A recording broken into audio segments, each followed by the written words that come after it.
6 p.m. on Tuesday, September 3rd, I'd like to call to order the regular Winooski City Council meeting. Please join us in the Pledge of Allegiance led by Councilor Amy Lafayette. I pledge allegiance to the flag of the United States of America and to the republic for which it stands, one nation, under God, indivisible, with liberty and justice for all. Thank you. First up on our agenda is agenda review. You may notice that Councilor Colson is not able to join us this evening. He's under the weather. He has asked if we would table the discussion on equity and inclusion recommendations until our next meeting so that he can participate. As you know, he has been involved in the discussion since the beginning, much like yourself, Jim. Mm-hmm. How do you all feel about postponing this? That makes sense to me. Yeah, I think it would serve Yeah, us well. Okay. we should all be here for that. Awesome. So we will postpone item E until our next meeting, which means we will end at D this evening. Any other questions about agenda review? All right. Next on the agenda is public comment. This is time for members of the public who want to make a comment that is not related to any item that will be covered in the agenda. Do we have any public comments? All right. Next we have our consent agenda. We have 3 items. We have approval of the minutes from our August 19th meeting, the payroll warrant period August 11 to 24, and the warrant ending August 29th, and a Main Street Revitalization Project USDA loan obligation, loan funding we previously approved. Any questions about the consent agenda items? Any questions from the public? I would entertain a motion to approve the 3 consent agenda items. So moved. Second. Motion by Amy, second by Mike. All those in favor, please say aye. Aye. Motion carries. Thank you. City update. Great, thank you. We have a number of updates for you tonight. Late last week, we sent out a notice about some crack ceiling upgrades that are happening in the city. Unfortunately, our contractor who is managing that work had their only truck in Vermont break down today. They were supposed to start that work tomorrow. So they are bringing up another truck from out of state, so it will only be delayed a day, but it is delayed a day. So we have noticed that through Front Porch Forum and Facebook. It does include some no parking on the streets where that crack sealing is being done, and we will be posting no parking notices on those streets when it's happening. So it's a day delayed. We apologize for the inconvenience, but we're very thankful to the contractor for bringing up a new truck so quickly.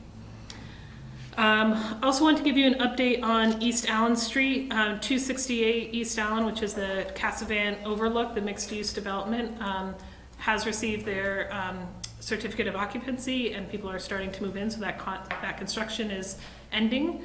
I want to give you an update about what's going to happen on that roadway. During construction, as you know, we've done some lane changes in part to accommodate the construction, but also to test out some traffic calming measures along that stretch, which is, as you know, a very fast stretch into town. Those have been proven pretty useful.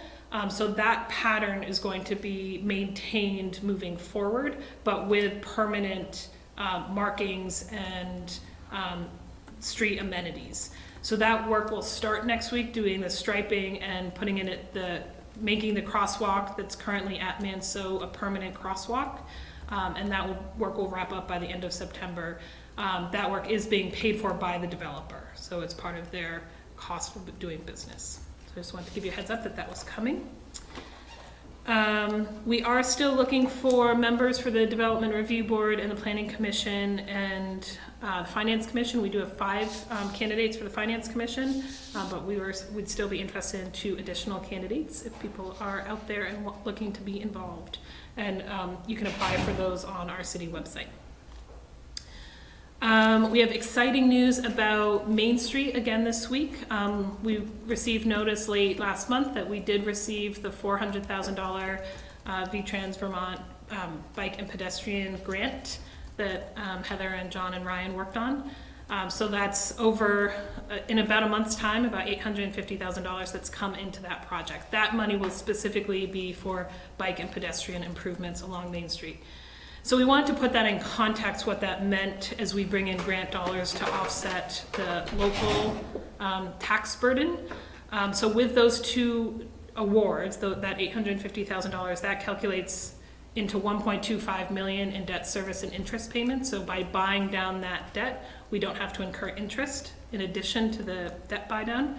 And for the life of the loan, that equals out to about $550 for the life of the $550 for an average property taxpayer for the life of the loan. So that's pretty significant money that we are deferring, and a huge thank you to Heather and John and Ryan for putting together those grant applications.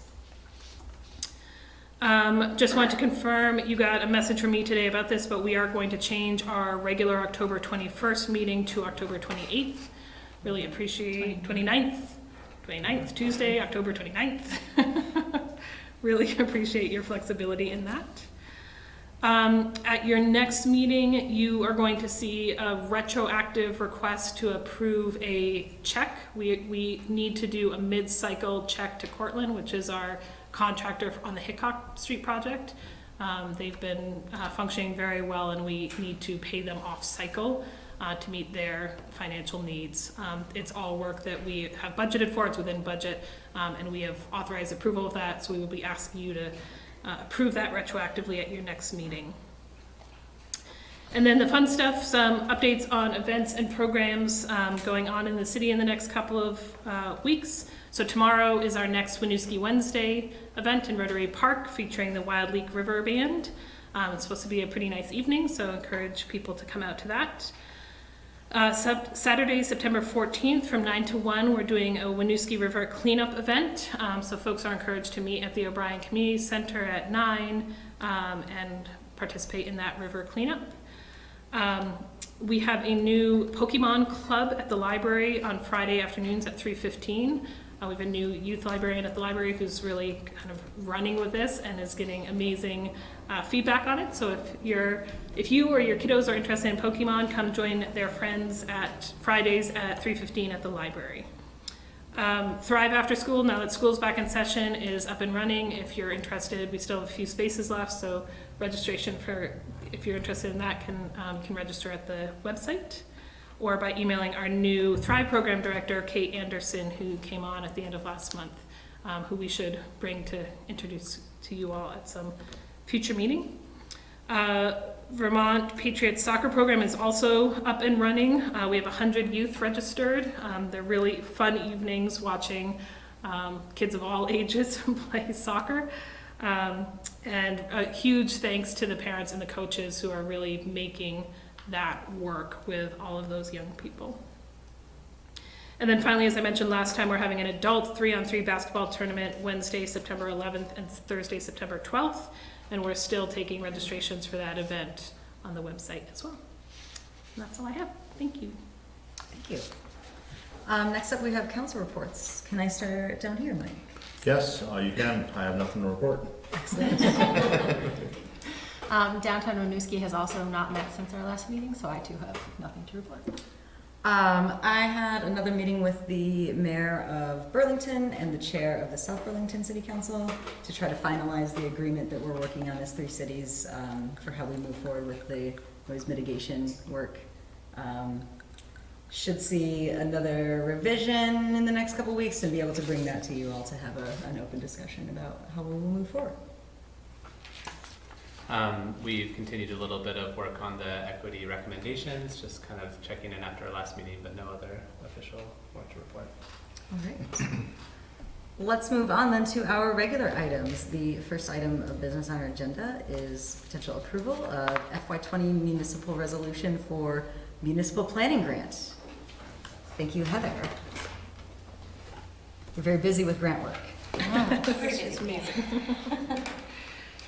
Okay, so we're requesting approval to apply for $22,000 in a municipal planning grant.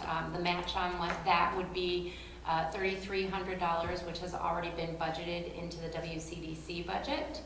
And this funding would be a request to hire a preservation planner to come in and have a community, first of all, facilitate a community conversation about our preservation priorities, and secondly, to give us a historic resource inventory of our entire city. So we consider this to be the first important step in coming up with a more unified and comprehensive, community-driven preservation plan for the city. Thank you. I'm excited to see this potential resource for this work to move forward. I was reading through the grant requirements and saw some pretty hopeful quotes in there about having a single and well-defined focus, direct connection to the municipal plan. So I can see how this fits in. I did want to ask a couple of questions about the scoring criteria on page 38. There was mention of a statewide priority project, and I'm not familiar with that term or if we fit into it. They're statewide, I almost brought it and I apologize for not. They have priorities every year for these municipal planning grants, and it does meet one of the priorities, Okay. Which is a single planning project for visual improvement. And underneath that criteria, they make specific mention of bylaws for historic preservation. So it would meet the priority criteria, and I will certainly make that case. That is awesome. There was another line about community partnership and support, and I wondered if we've thought about how to demonstrate that. Well, I have already gone through and pulled up all of the Front Porch Forum comments for about a 6-week period and compiled it into a single document.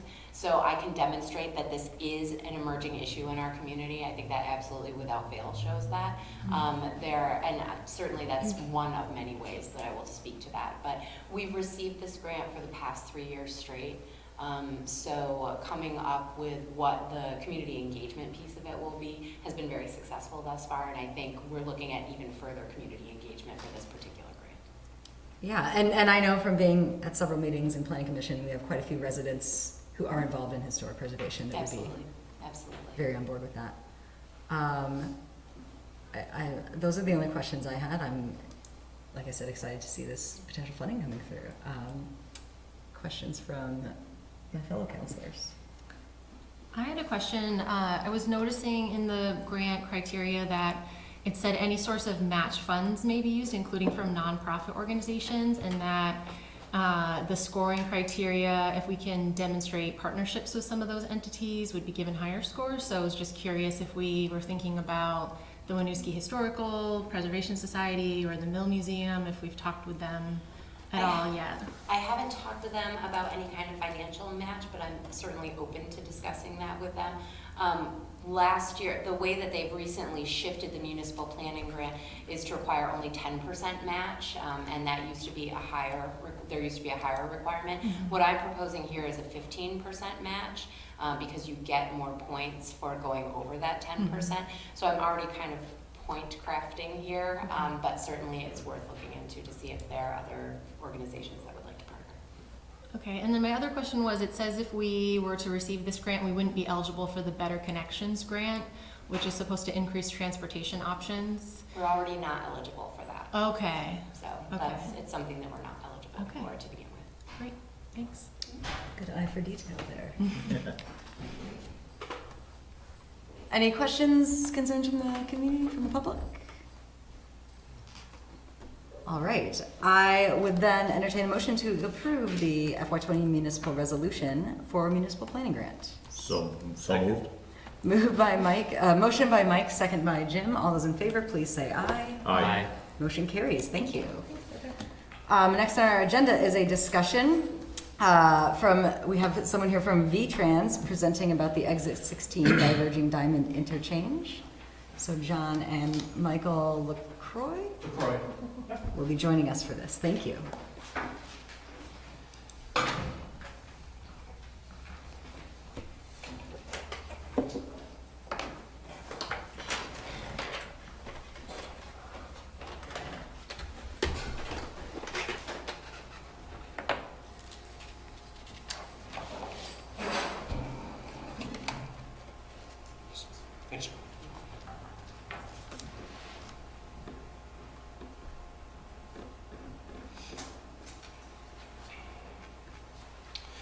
This is warming up. I just want to thank you for having me this evening.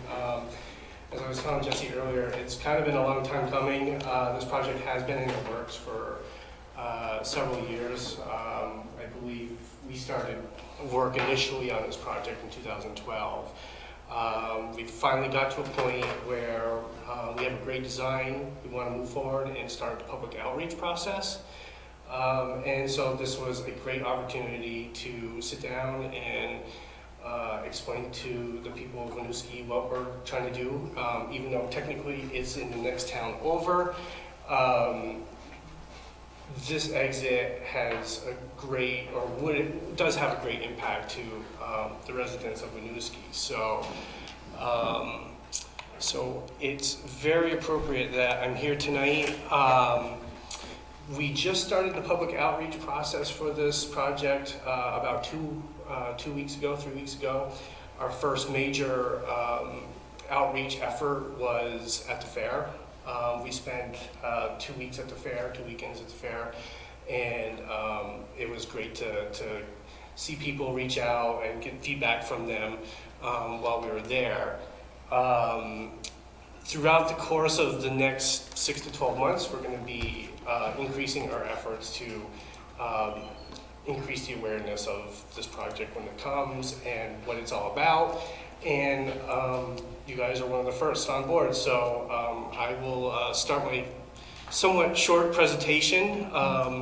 Feel free to ask questions along the way, and we'll begin. What I'd like to do tonight is just share with you, if you don't already know, about the project, what it is, and then show you how it works, and then we can talk about where we are in the status and the schedule of the project. So the project is almost entirely within the limits of the town of Colchester.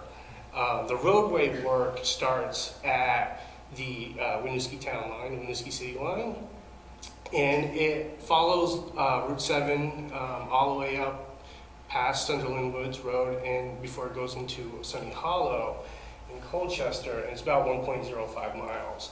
It includes 7 signalized intersections, including the on and off ramps at the interchange at exit 16. And then we are going to be doing, we had initially planned on doing some work at the Titan Street intersection as well. And I'll talk about that in a little more depth a little bit later as well. Just what are some of the problems? Why do we have a project here? Third highest crash location in Vermont for injuries. It's the 8th highest for the total number of crashes. So there's a significant safety issue here. And traffic capacity, as you probably are well aware, driving in and out of the interchange, it just backs up into AM and the PM peaks. And something just needs to be done. There's too much traffic for the current interchange to handle. Primarily, the biggest deficiency out there is because of the left-turning traffic, and that's really to enter and exit the interstate, and the traffic signals just can't handle that left-turn movement.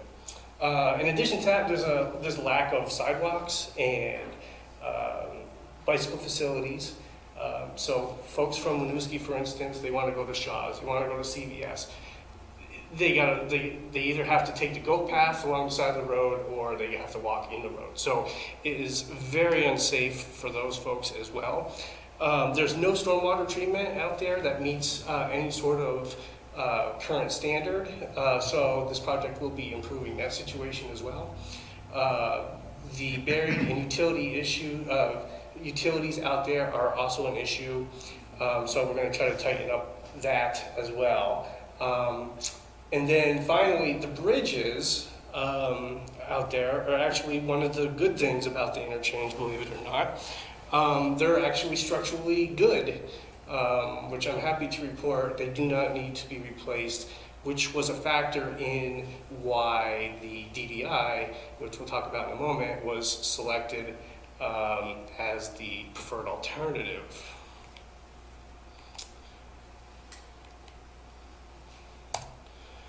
So the project will have stormwater treatment infrastructure. We're going to have 3 dry ponds, 8 grass channels. They'll be graded from the roadway. You probably won't notice them too much. We're going to be banking. We're going to be changing the banking on the roadway, primarily north of the Mountain View Drive intersection to the end of the project. So that's going to be primarily a repaving operation. New signs, new pavement markings, new traffic signals, new drainage. And then the crown jewel is the DDI, which is known as a diverging diamond interchange. This is an aerial photo of what exit 16 looks like today to get you oriented. Winooski would be on the left and south to north, so Colchester would be on the right. The Hampton Inn is the big building on the bottom right. This is a schematic of what the DDI would look like if you melted the bridges away, so you can see underneath the bridges here. And then just to kind of give it a pretty picture, we rendered it out and we added our 3D design elements to it, and this is what we are reaching out to folks with in terms of materials. So it looks complicated, but we'll talk about how it functions in a moment. Actually, we'll do it right now.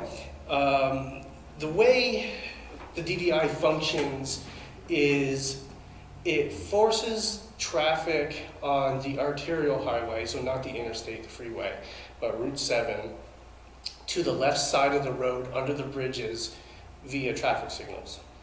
And then what that does is it effectively takes away the left turning movement at a traffic signal. Traffic signal no longer has to indicate a green arrow to let traffic through against opposing traffic because traffic is already on the left side of the road. Likewise, if you're coming off the interstate and you want to take a left, you don't need to wait for a traffic signal either because traffic on Route 7 is already on the left side of the road. So traffic entering and leaving the interstate will now only have to interface with 1 traffic signal instead of 2. So there's a huge efficiency in time, savings in time for the overall interchange because we take those signalized movements away. This is just a quick 60-second spurt video of how traffic would flow. Again, Winooski to your left, and the camera's going to shift to your right towards Colchester.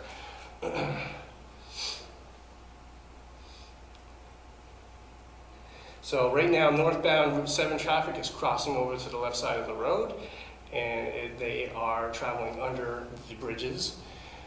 Traffic wanting to go onto the interstate can just slide onto the on-ramp unopposed, while folks that want to continue north on Route 7 wait for the next signal to turn green and then cross back over. Now the green light has just turned on for the southbound Route 7 traffic, and they are making the same movement just in the opposite direction.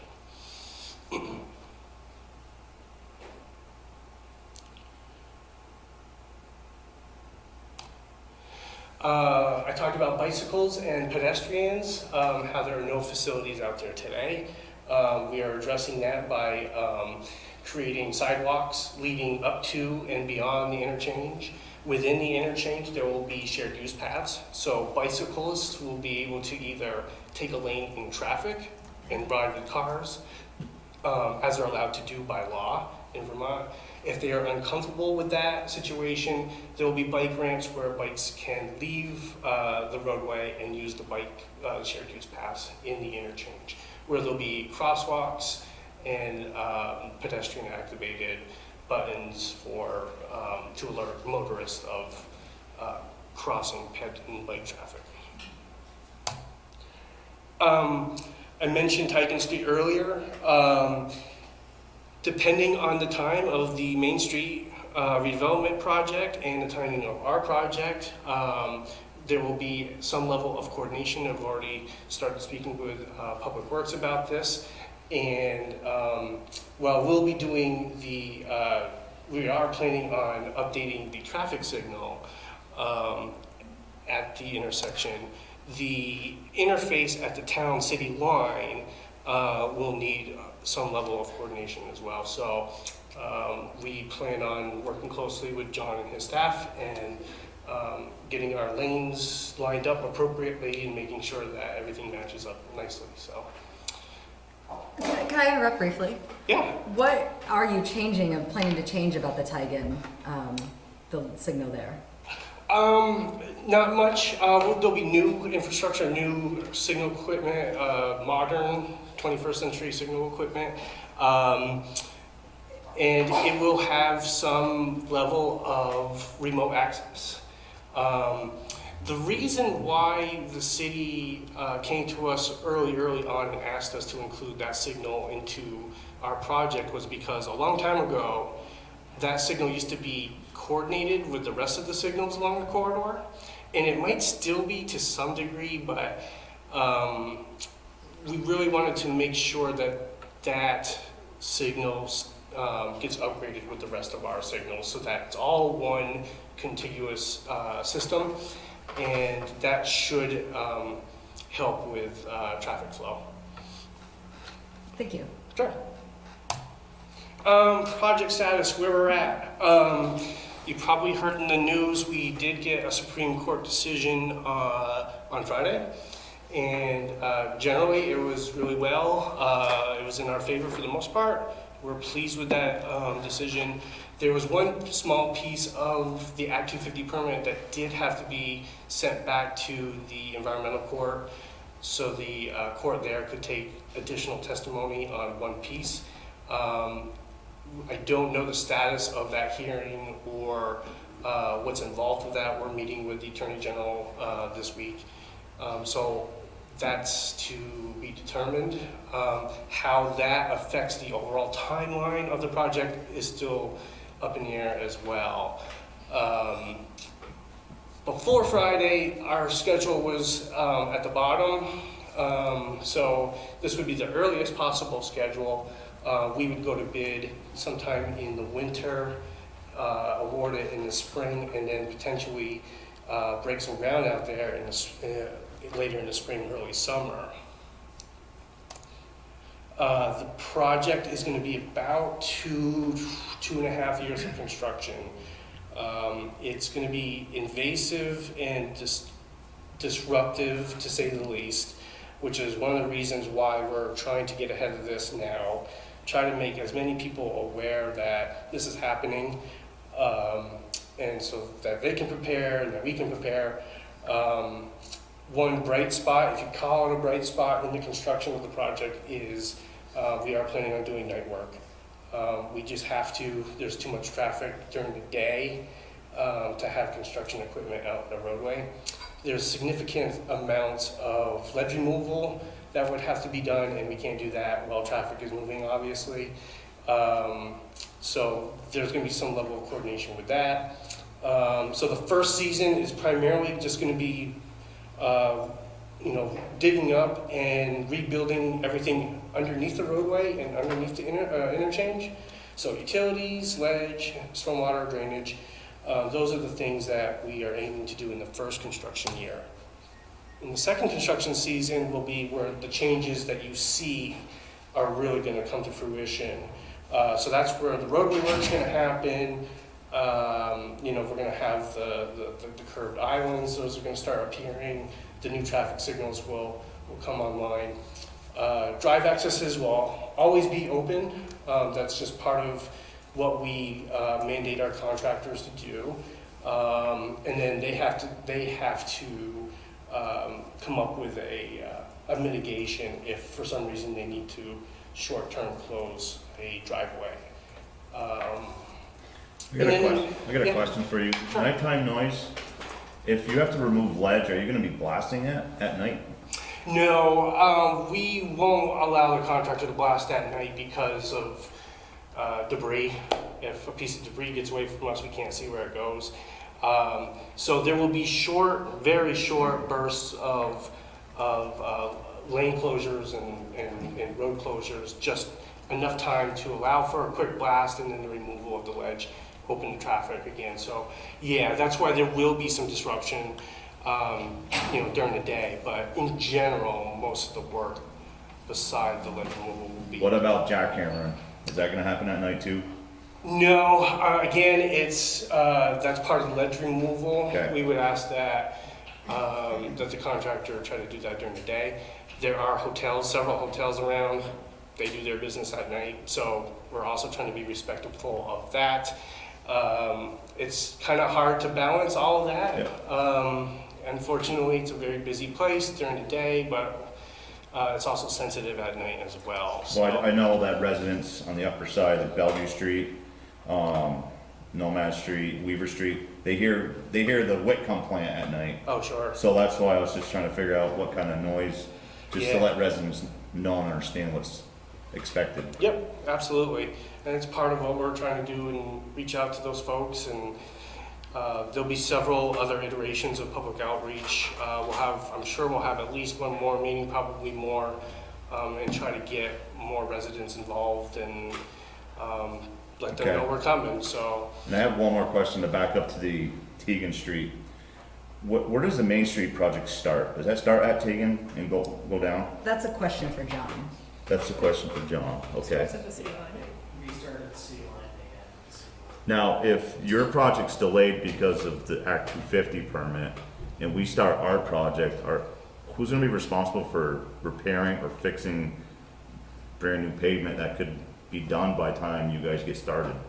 Is that something that V-Trans is gonna take responsibility for after we have our infrastructure done? Because our job, that starts, correct me if I'm wrong, next spring, correct? The Main Street redevelopment? Correct. We still have to discuss with council phasing, if we are doing only a section, where do we start? That's right, we haven't had the discussion to determine Okay. if we're doing the full mile or not.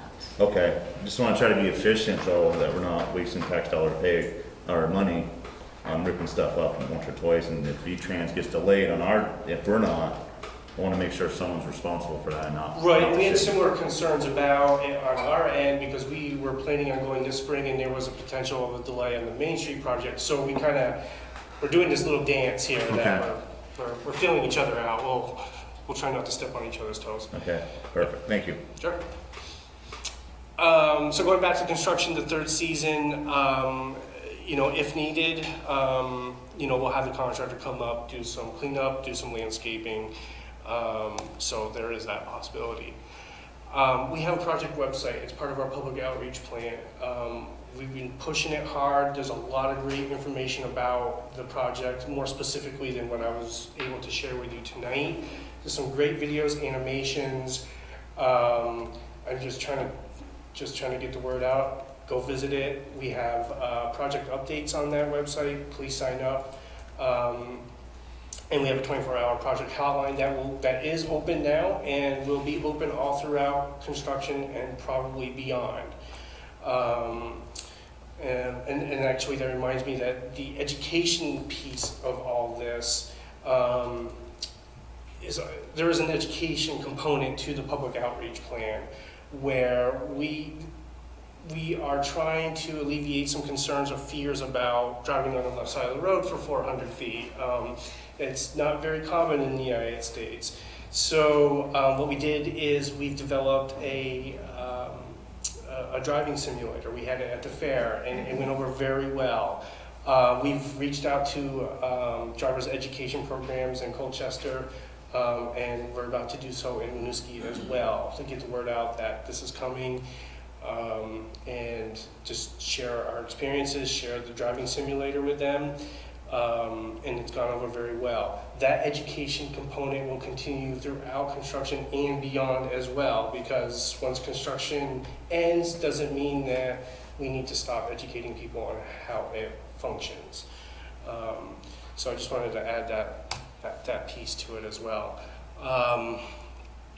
And then if you subscribe to any of the AOT outlets on social media, there's project updates that will be fed, blasted to those accounts as well. So that's what I have for this evening. If you have any questions, I'd be more than happy to answer them.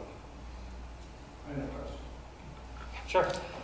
I'm curious more on the logistics of how it's all going to work. Is the winter snow removal going to affect this? No. We've worked closely with our maintenance folks and the plowing. They're going to plow the road like they would any other road, which is very similar to a lot of other western states that have DDIs that also get a lot of snow, who have reported they have not experienced major issues with snow removal. After a large storm, our maintenance folks would probably have to come in with a smaller truck after to do some cleanup, but that's not atypical of tight intersections or interchanges, such as roundabouts or the lakes. So they're already used to doing that, so this doesn't really change how they're going to operate. And like, there's a ton of traffic coming down by Shaw's, coming up from Costco. How will they join this interchange? Yep, so I didn't really get into the details about that, but we are improving the intersections at Mountain View Drive, at Hercules Drive, and at Ratty Road as well, by the inclusion of turn lanes. At Mountain View Drive, the intersection that you speak of, we are adding a second right turn lane coming off Water Tower Hill, and then a second left turn lane coming off of Lower Mountain View Drive. And then we're going to rephase the signal such that the two movements don't go simultaneously. So one right turn movement, the right turn movement coming off Water Tower Hill will get their time at the signal, and then they'll go red, and then the Lower Mountain View Drive signal, left turn signal will go, unopposed. So that should eliminate a lot of the issues that we're having with those two movements going simultaneously. I was wondering about the setback with the court. I know you can't tell exactly, but is there any guess as to, is it months-long delay, or are you talking maybe a year or two? I honestly don't know. Like I said, we're meeting with our attorneys this week to figure out what the next steps are. If I had it, I would certainly share it. Mm-hmm. And you expect this to handle more cars now without all the backup than it currently does? Or, Yes. There's about 100 DDIs in the country right now, in about 40 states. They're constructing them 10 to 12 a year. What they're experiencing is huge increases in traffic accommodation, with the added benefit of having a 60% reduction in crashes. So statistically, it's looking like a really good strategy. When the states have come together, I mean, the first DDI in the country was built in 2009, and they've built 100 of them in 10 years, and they wanted to start, and they're starting to build them 10 a year. That should give you, it's testimony to how well they function. Sure.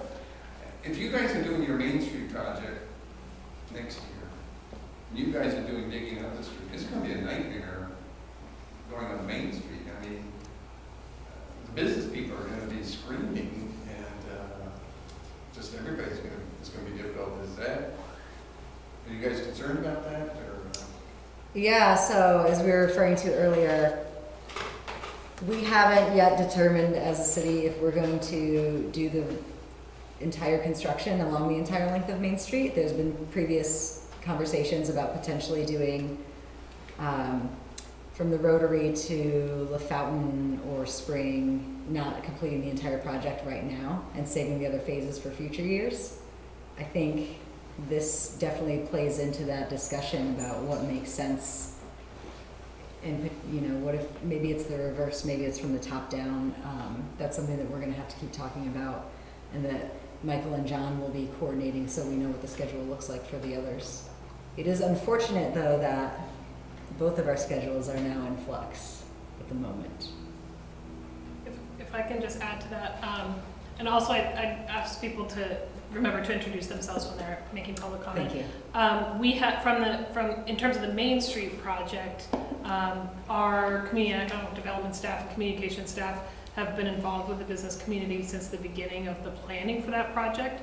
We certainly do understand that it's going to be, any large-scale construction is an inconvenience to businesses. So we're looking at creative ways to ensure that we send out the message that Winooski is still open for business and look for ways that we can best support, especially our small businesses along Main Street.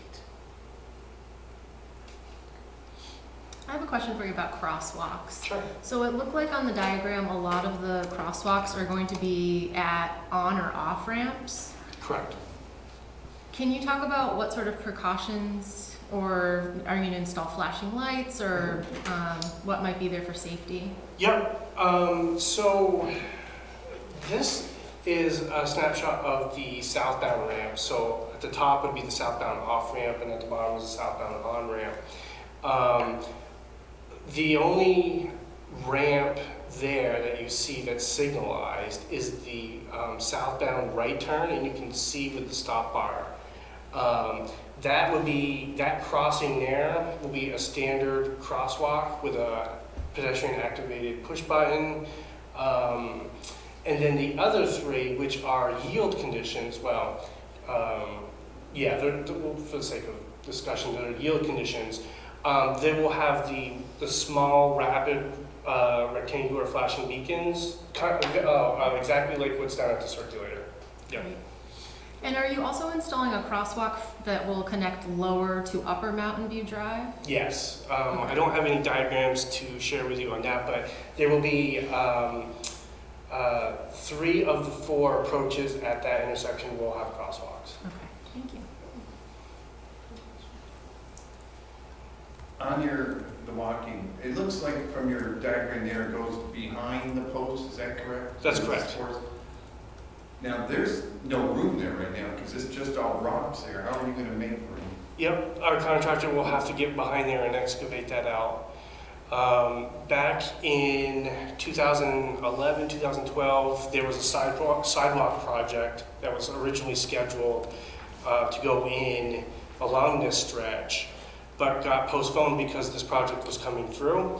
And the original plans for that were to excavate from behind the piers and install the sidewalk. We took the same plans and modified them a bit such that we're going to put the shared use paths in and then put some walls up.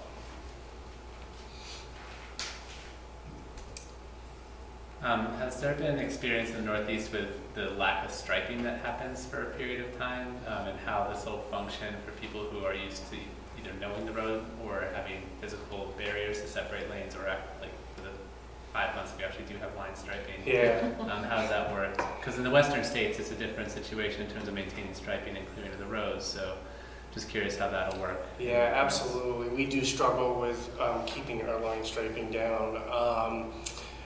Well, with DDIs, we're going to have signage in advance of the interchange that's overhead, that's not currently there now.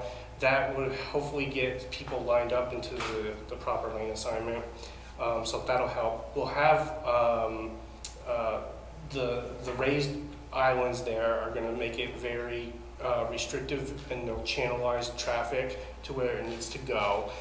And then the pavement markings, the package that we're prescribing is a very robust material. It's called thermoplastic, and it's going to be set into the pavement. They're going to grind a groove into the pavement and then fill that groove with this hot thermoplastic that cools.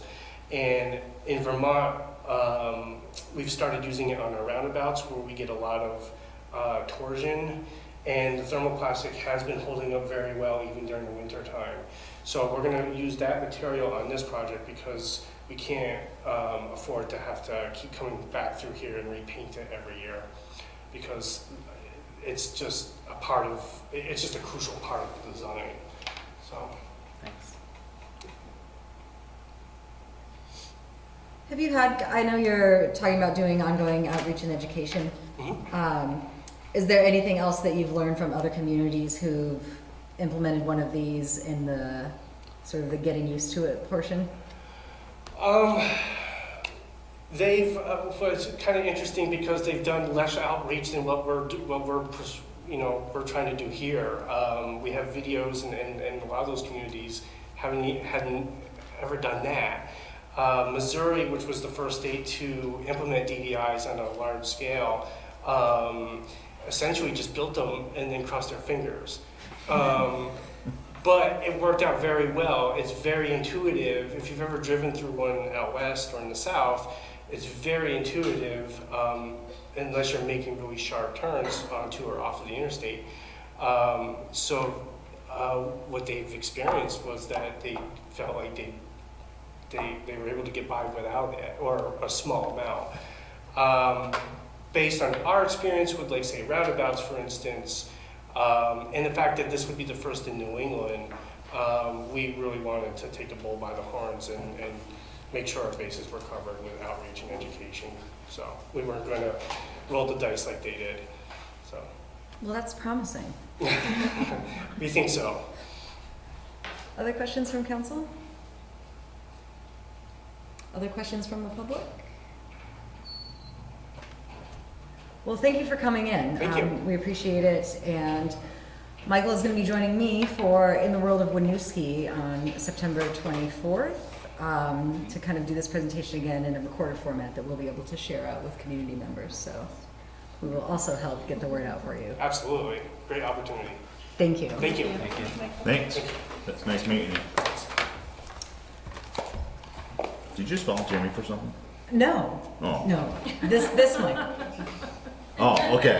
Well, I'm like, did I miss that memo? Should I call a brief recess for the news to depart? Or are you good?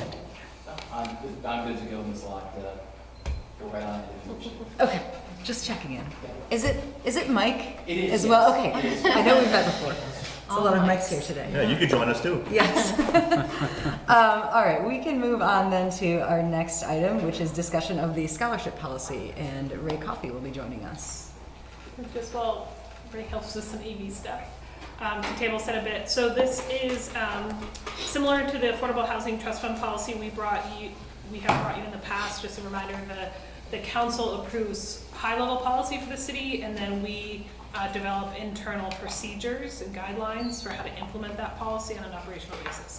So what you have before you tonight is a proposed policy, which is a new policy for the city, and then also a set of draft guidelines and a draft form as well. Yep. So you can see the whole picture, but really what we are looking for your feedback on is the policy.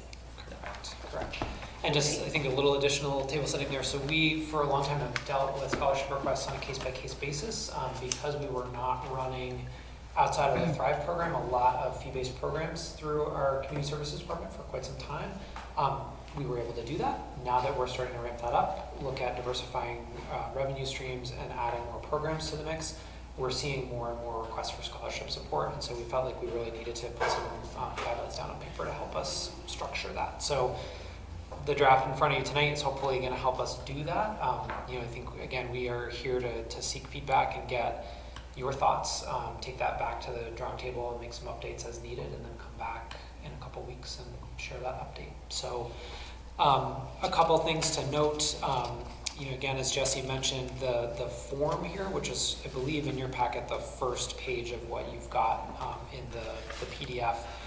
The idea with that is that we're going to attach that to every application for a fee-based program that goes out. We really want to avoid the situation where folks requesting scholarships have to come in and ask for another piece of paper. So every fee-based program that goes out, regardless, will have that attached, and then within the web-based service, that'll be added as a prompt as well. So again, anybody going through checking out is going to see that and have that as an option. We felt like that's a good way to sort of reduce what can be a barrier for folks feeling stigma about coming in and asking for that help. We are also giving folks options to kind of self-select into different tiers. And then also, if need be, make a request separate if that is more appropriate for the program that they're applying for, since this will be applied across multiple types of fee-based programs.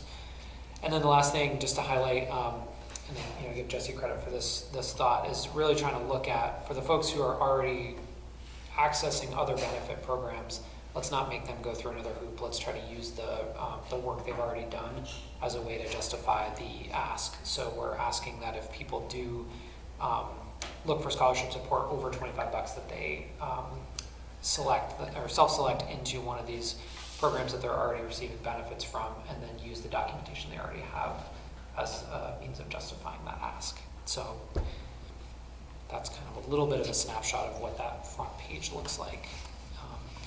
And then I think, hopefully from a policy perspective, it's fairly straightforward. I guess rather than reading it all to you, would ask if there are questions, and certainly want to take notes and get feedback tonight. So I'll stop there and turn it back.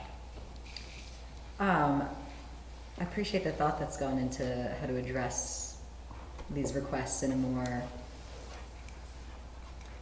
you're removing some bias out of it, removing some of the barriers to access. I was curious about the list of programs that's included. Like, how did you come to that as the? Sure.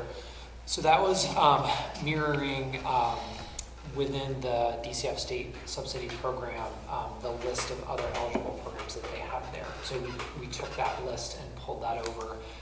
The one that we did add here is refugee resettlement support. So that's not specified within the DCF program as a specific kind of program that makes you eligible, but we felt like here that's an important one for us to acknowledge and kind of call. So we added that to the list there. I also noticed that there was called out in here some implicit bias training for staff who would be making these decisions. Is that something that we will be starting new, or have we been doing this for these staff before? So we've done a staff-wide implicit bias training, probably, was that a year ago about?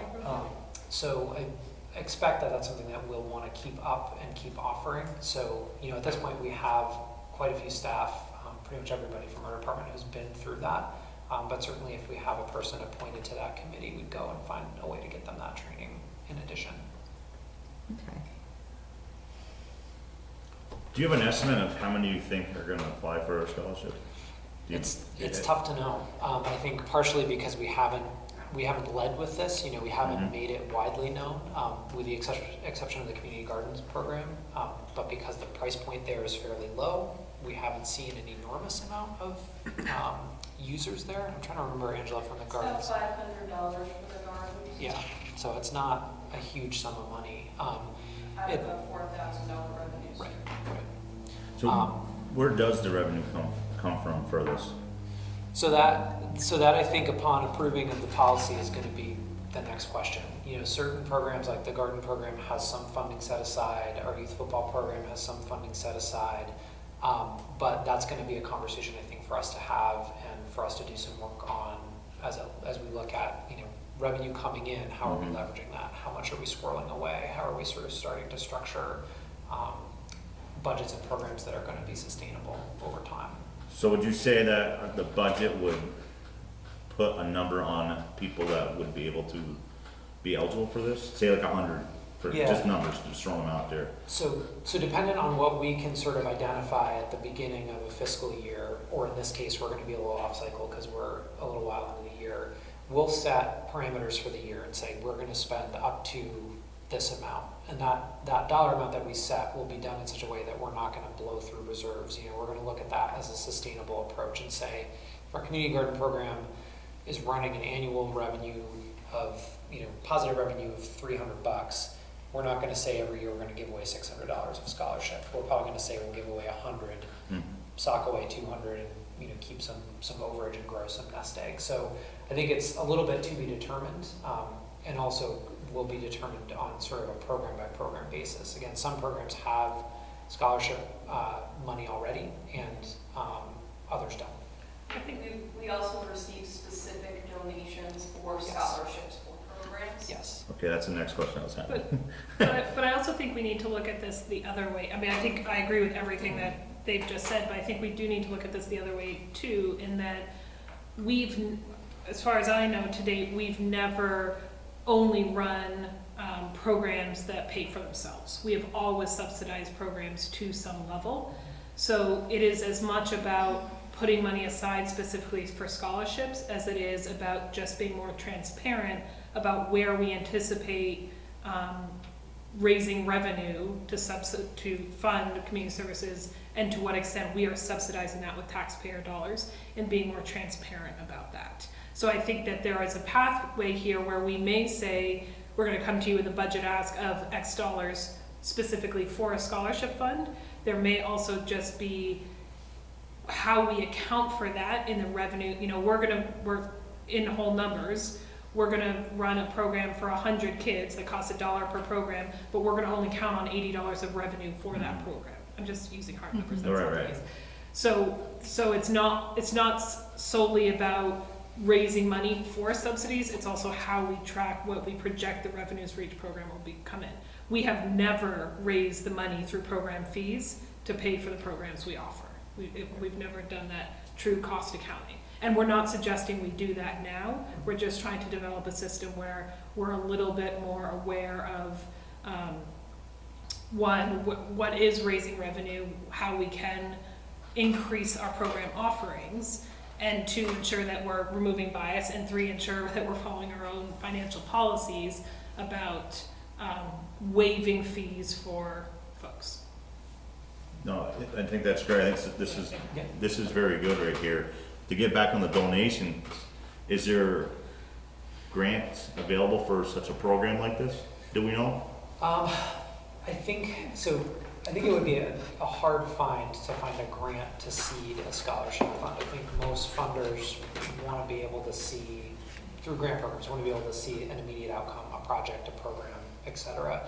I think the more likely path from a fundraising perspective or grant seeking perspective would be to look at individuals to help support this, either through having an ask on every registration. That's, do you want to add $5 to your fee to fund the scholarship fund, or potentially to find an individual or individuals to support the funds.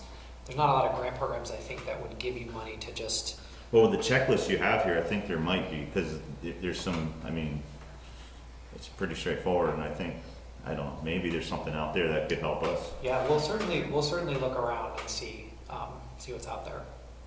And I would say, like to Jesse's point earlier, there has always been a value that the city would be providing some services, right? Right. So when we say we're subsidizing something, it's where the city is providing the service.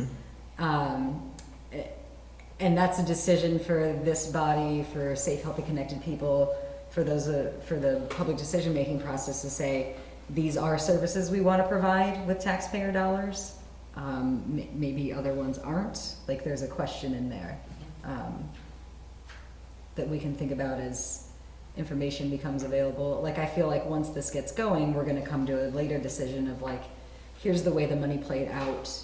We ran out 6 months into the year and we need more money, or we need to change the way we're looking at this. And I think right now our staff's value statement, and this is a question for the council over time, is this is not meant to prevent anyone from participating. Our goal is, if there is especially a young person who wants to participate in a program, they get to participate. This is just a way that we kind of monitor and track and have good justification, so we can go to our auditors, so we can come to you and say we're using dollars wisely. So I think if we really got to a point where we were running out and turning people away, we would need to take a really hard look at how we're budgeting or how we're managing the system. So I just want to jump in on that point, Jesse, because there is a piece in the policy outlined right now that says people who can receive the scholarship have to be in good financial standing with the city. And that, I would love to hear more about how we came to that point of the policy, because it made me really uncomfortable, quite frankly. Like, I think especially a young child who wants to participate in a program and then their parents owe, money on a water bill. Is that really fair to deprive them the opportunity to learn and grow with their peers? Sure. So I think, and correct me if I'm wrong, I think the language in terms of good financial standing is designed to be specific to the community services department. So, tax bills, water bills, parking tickets, that sort of stuff outside our purview. If it's not spelled out that way, I'll make sure we go back and look at that. I want to really stay focused kind of on the recreational programming side of things. So, and I think, heard and understood. I think with that said, we try to be really clear and transparent with families up front about what the costs are of the programs that we do. And I think to Jesse's point, already pretty deeply subsidize a lot of the work that my department does. And so I want to be sensitive. Believe me, I'm, as Angela and Jesse will attest, the bleeding heart of all bleeding hearts. I want to be sensitive to that. At the same time, I don't want to create a situation where families feel like, you know what, I'm just going to sign my kid up for Thrive for the whole year, blow off that cost, which for us ends up being thousands of dollars, and then turn around on August 31st and ask for a scholarship for something. So I think... So it's really about program fees that haven't been paid? Correct. Okay. And I think it's, That was all our discussions. yeah, exactly. And again, I'll take a look and make sure that that's very clear within the language here if it's not. Can I add to her point? Now, if a family is at a point where, say they, for just an example number, they owe $500 for a program, but they can only afford $250 and they pay it, they're trying to pay it, is that a flag for their children to participate or for them to participate as long as they're actively trying to pay? Is that, they may be behind, but at least if they're giving you $10 a week. So we do that all the time with families. If You there are do, families okay. who slip behind, we're very open to setting up payment plans. And Okay. so long as a family stays on that payment plan, we'll let them enroll for Yeah. future programming. Okay. You had a question? Well, I do want to point out that Ray, you're right, that it's very explicitly to the community services program, and that you can either be on a payment plan or have paid all your dues. So Yes. it doesn't, you don't have to be zero balance. You can be Correct. on a payment plan. And how many people do you have on payment plans generally? Like Right now, 2, it's 20, 40? So all of Thrive is technically on payment plan. Right. That's gonna get hard. And we do have a handful of some football registrations that are currently on payment plan. Yeah. Okay. Yeah, and just to clear for others, Jim knows because you've been part of that program, but with Thrive, it's a payment plan in that it's a year-long program, so when you sign up, you see the total cost, but you pay that off in weekly increments. So we don't ask people to pay the full cost up front for Thrive. So the question I have was around the restriction barring Winooski employee families from receiving these, because I'm assuming that there are probably folks in our employ who do qualify for these programs, and I'm sure this comes around a conflict of interest or undue influence issues, but I'm wondering how hard that line is, if there is any room to open this up to family members in the community. It's a great question, and I think not to pass the buck, but I think kick it back to you all just to sort of talk about that. I mean, I think it's a great point. You know, I think for reasons you mentioned, we kind of left that separate and apart, but I think if council felt strongly we should make that available, then I think we'd consider that for sure. And I guess it kind of dovetails with the second question I had around conflict of interest, because reading the procedures and the committee of staff who will review this, you could have a favorable determination for a person because you like that person. There could be other reasons that you have conflict of interest around. Maybe you're the teacher for the program and you want to get as many folks in the door for your program. So are the city, and maybe this is for Jesse, are the city's conflict of interest standards basically governing this committee, that someone would recuse or identify those conflicts? And if so, couldn't that basically solve the family participation problem as well? Yeah, that's a good question. I think we should revisit that before we ask you to approve this. My off-the-cuff answer is I think our personnel policies that talk about being good stewards, being responsible for taxpayer dollars, et cetera, as well as like the financial checks and balances of who can actually approve expenditures, would cover that. Okay. But I think that's worth calling out what policy kind of reigns here and how we might get around this employee issue with those policies. And I don't know how other members feel, but it seems like it would be, I mean, I think about our housing trust fund would be open to city employees, and it'd be nice to have that be something extended in this case too. I also feel like Winooski is too small to have a hard and fast, like, I know this person, so I can't be involved in this decision. There's just too many connections here. Could there be a way to make the applications blind, that you don't know? I would just assume disclosure would be enough. I mean, we have the same rules in ours, like we have a Right. conflict of interest, we disclose, and if we feel that we can still participate, we do. If you Right, you make a disagree, judgment on your own. as long as you're being honest, I feel like the same could apply. But I would hate to see our Winooski employees not be able to take advantage of the program. I'm also a big fan of relying on existing policy instead of making new ones. Yep. Okay, so I'm hearing generally positive feedback about having eligibility for staff to access this, and then we'll look at the conflict of interest policy and which one kind of governs here. But those are great questions. And then my last one, and then I'll stop, is the requirement to recertify every fiscal year for eligibility. Will that align favorably with the other programs in that, do they all cycle on a fiscal year? Is it all over the place? I guess I'm just worried that I would worry if someone's like, well, I don't know if I'm going to be eligible because they'll tell me July 1st, and you want to sign up for a July program. Just that's the one question that rose when I was looking at those. No, that's a great question. So a lot of well, I'll speak to the Child Care Financial Assistance Program, which we know well. So that program is really dependent on the individual as to when the cycle starts and ends. So if a family has a change in eligibility for that program, that can happen at any point. You know, if they have a shift change and suddenly they don't have a service need as designated by the state, if they get a pay raise and their subsidy goes down, that certificate sort of reboots, and then it's a 1-year certificate. So we have certificates beginning and ending kind of all over the year. And I think, you know, again, I haven't worked a lot with the details of these other programs, but I suspect that they are similar in that way, that you've got families kind of coming on and off all over the map. So it's a good question. I think it's something we'll have to sort of play by ear. But with us, I think if we know that every fiscal year we're going to be rebooting that, and we have families that are historically asking for support, we would then have a time on the map where we could say, you know, every April, May, we're going to prioritize 2 weeks where we're going to really push and try to get those documents updated for the next year. So it's a good question. I think, just adding to that, how I have interpreted this, which is, you know, this is part of the discussion, right, is how we fine tune this, is that we're not necessarily, you know, in that attempt to both have documentation but lower barriers, we're not going to say, well, this, you know, as long as you can demonstrate one of these that's currently active, that's good for the year. We're not going to say your reach up expires in 6 months, so we're only going to give you authorization through 6 months. We're going to make the assumption that you qualify for something, you get the access to this for our year.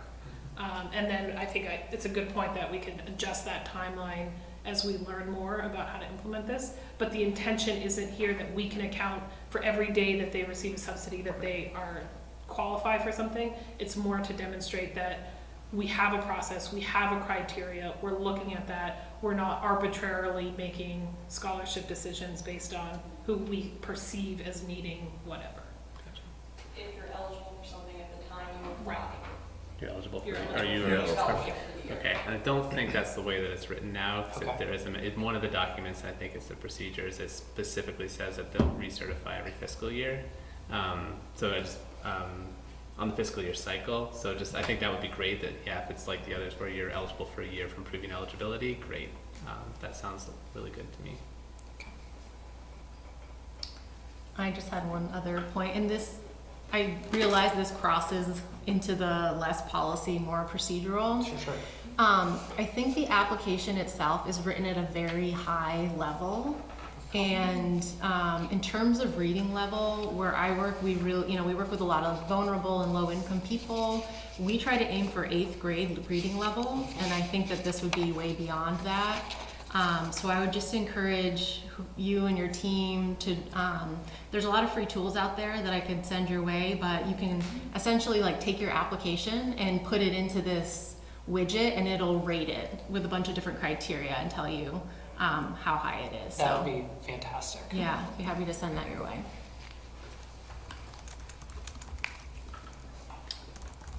Any more questions?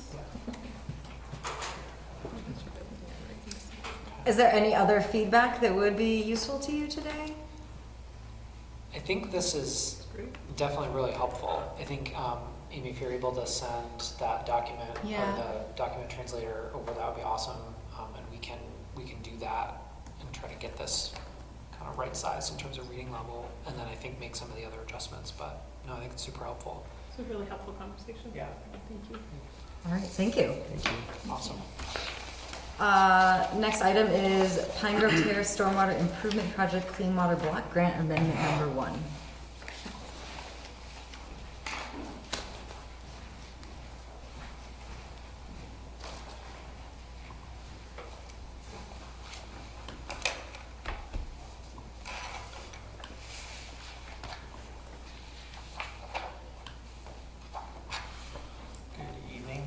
So this is a request for a revised grant agreement with the CCRPC to increase the grant award amount from the original $79,350 to $104,119. So it basically increases the grant we're receiving and the 50% match by $24,769. And then the other request is authorization for an additional $8,200 for fund balance. So this request is for additional construction phase services that we've encountered during the sort of post-construction inspection work. So during engineering, we observed that we ran into a lot of clayey soils, so that required sort of enhanced look at how we're addressing those clay soils. So we have an on-site inspector doing, he's got a piece of equipment basically out there checking compaction. We had to do some advanced assessment of, with this increased pond height, how that impacts the slope stability. So that amendment to the original engineering contract was $8,800. And actually, just to go back, because I think some of you may not be really familiar with this project, because it started last year. So this project, just general overview, is we have an updated MS4 permit through DEC 2012. One of the requirements in this updated stormwater permit is that we have to do some improvements for Morehouse Brook, which this drains into. So Morehouse Brook was found to be an impaired watershed. So in 2016, we did a study with Stone Environmental to look at options that we have to perform this work. DEC requires that we do a project to treat this impaired watershed by 2022. So this Pine Grove Terrace project was found to be sort of best bang for the buck to get our stormwater credits for this project. So there are some regulatory issues with this project that is a requirement and why we're pursuing it. I have some very specific questions, but we'd like to open it up first.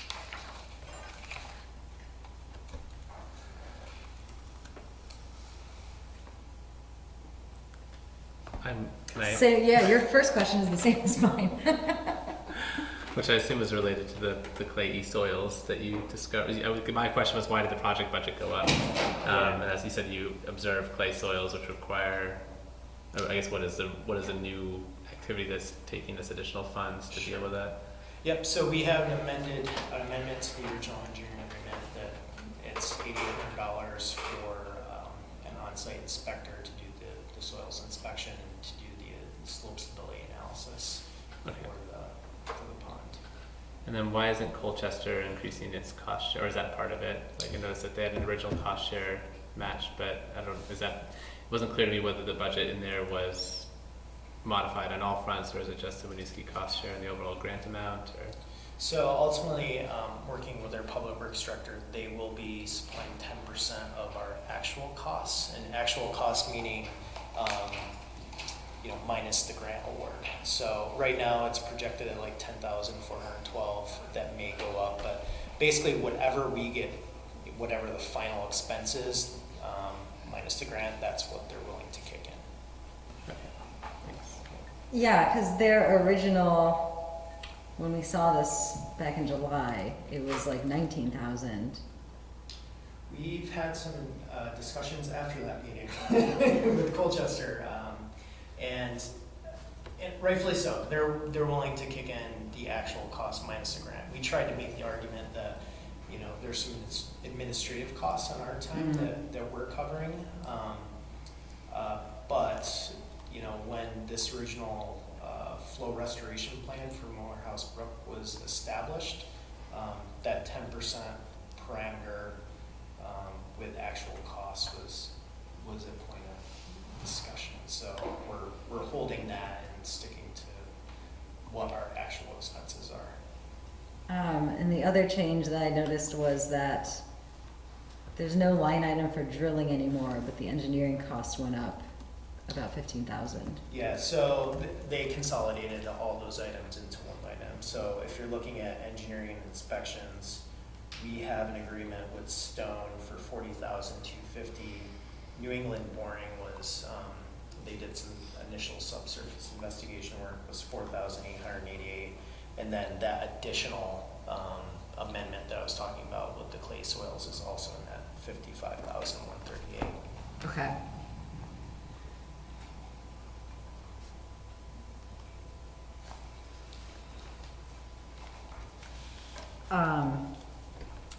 And then I appreciate that you included, you know, you want to pull this money out of reserves and you have the balance there to show us there's still a little over $300,000 remaining.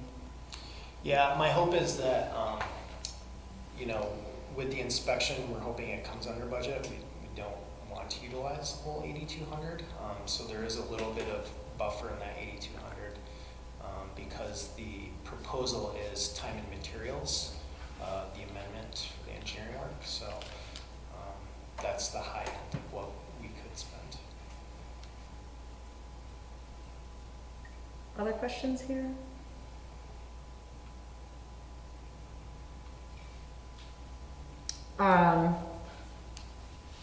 Let us all just take this as a reminder that all projects are estimated and increases are not uncommon when we're thinking about budgeting. But I understand like this is something that we have to do, and it's nice that we're able to at least pull from the reserve and not, you know, we're not doing an actual additional increase to the money we're taking in. Mm-hmm. Yeah, and we'll add most projects we typically add at least a 10 or 15% contingency. This isn't a project we had a sort of a contingency line in. So that's one of the reasons we've come back for additional fund balance.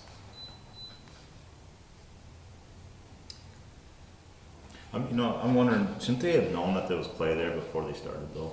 Shouldn't they, there was no test before they started? So we did initial soil boring investigations. We did a preliminary engineering report. We knew the sort of the characteristics of the soil and that there was clay. Really, to get really into the details, what we found was there's a outlet structure, and within that outlet structure we need a sort of a draining material, and then within the pond itself we're looking at ways to drain the additional head into that collar, I'll call it the drain collar, so that it doesn't create sort of holes into the structure. So, you know, preliminary investigation we knew, but it took us to get until we got out in the field and really saw how much clay we were dealing with and some of the groundwater issues that we were dealing with. We had to do a more robust sort of design, and then slope stability came into as a concern. So it was kind of later in the project stages these concerns were addressed. Any more questions? Seeing and hearing none, I would entertain a motion to approve the Pine Grove Terrace Stormwater Improvement Project Clean Water Block Grant Amendment number 1. So moved. Second. Motion by Jim, second by Amy. All those in favor, please say aye. Aye. Motion carries. With that, we have reached the end of our agenda, as we have tabled our final item to our next meeting. I would entertain a motion to adjourn. So moved. Second. Motion by Amy, second by Mike. All those in favor, please say aye. Aye. Meeting adjourned. Thank you.